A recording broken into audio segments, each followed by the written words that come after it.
জন্মদাতা পিতার এক বাড়িতেই মেয়ের মৃত্যু। প্রেমের সম্পর্ক নিয়ে মায়ের সাথে কথা কাটাকাটি চলছিল। এমন তো অবস্থায় পিছন থেকে বাবা এসে একটি লাঠি দিয়ে আঘাত করে তার মেয়েকে। অতিরিক্ত রক্ত ঝরার ফলে ঘটনাস্থলেই মেয়ের মৃত্যু হয়। এই ঘটনাটি সামাজিক যোগাযোগ মাধ্যমে আপনার অজান্তেই হয়তোবা আপনার সামনেই ছবিটি পড়েছিল, তবে আপনি জানতেন না এই ছবির আড়ালে কি লুকিয়ে আছে। মেয়েটি একটি ছেলের সাথে সম্পর্ক করত।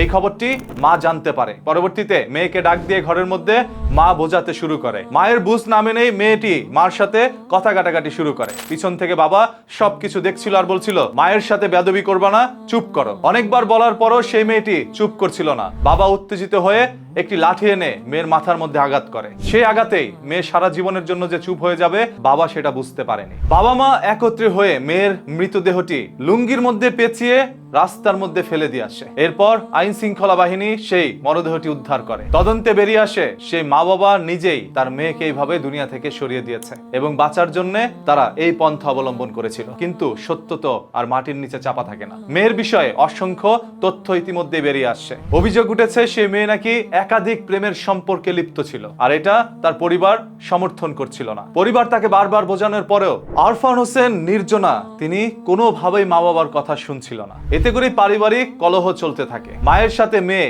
প্রায় সময়ই বাজে ব্যবহার করত। বাবা এইগুলো দেখে আসছিল, কিন্তু কোনোদিন আদরের মেয়েকে বাবা কিচ্ছু বলতে পারেনি। আপনারা সবাই জানেন, একজন বাবার কাছে তার মেয়ে রাজকন্যা হয়ে থাকে। সে রাজকন্যাকে বাবা সহজেই গায়ে হাত তোলে না। বাবা বাধ্য হয়ে নিজের রাগকে কন্ট্রোল করতে না পেরে এরকম একটি দুর্ঘটনা ঘটিয়ে ফেলেছে। এতে করে বাবা নিজেও অনুতপ্ত, তার মা নিজেও অনুতপ্ত, তবে করার কিছুই নেই। এখন আইন হয়তোবা তাদেরকেও জেলের মধ্যে ভরে রাখবে। সন্তান হারিয়েছে মা বাবা, অন্যদিকে নিজের জীবনও আজ জেলেই কাটাতে হবে। একটি পরিবার যেন নিমিষেই ধ্বংস হয়ে গেল। এই ঘটনাটি ঘটে গিয়েছে খুলনা জেলায়। আপনারা যারা যারা খুলনায় বসবাস করছেন সবার কাছে অনুরোধ, আপনারা কে এই বিষয়ে কতটুকু জানেন কমেন্ট করে জানান। তাছাড়া প্রত্যেকটি সন্তানদের কাছে আরো একটি আবদার, আপনার মা বাবার সাথে এরকম বাজে ব্যবহার করবেন না। আপনার মা বাবাকে এমন কোনো কর্মকাণ্ড সংগঠিত করার জন্য বাধ্য করবেন না। তারা আপনাদেরকে ভালোবাসে, তাদের নিজের জীবন বিসর্জন দিয়ে আপনাদের সুখের জন্যই সারাটা জীবন কঠিন পরিশ্রম করে গিয়েছে। তাদের কথা শুনুন, তাদেরকে মানুন।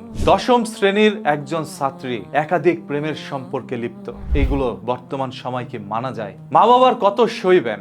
সইতে সইতে একদিন ধৈর্যের বাঁধ ভেঙে যায়, আর সেদিন এই ধরনের নিউজগুলো আমাদের চোখের সামনে আসে। এর বিচার আপনি কি করতে পারেন? কমেন্ট করে সেটাও জানান আর ভিডিওটি শেয়ার করে দেন। প্রতিদিনের সত্য তথ্য জানার জন্য চোখ রাখুন নিউজ কিতে।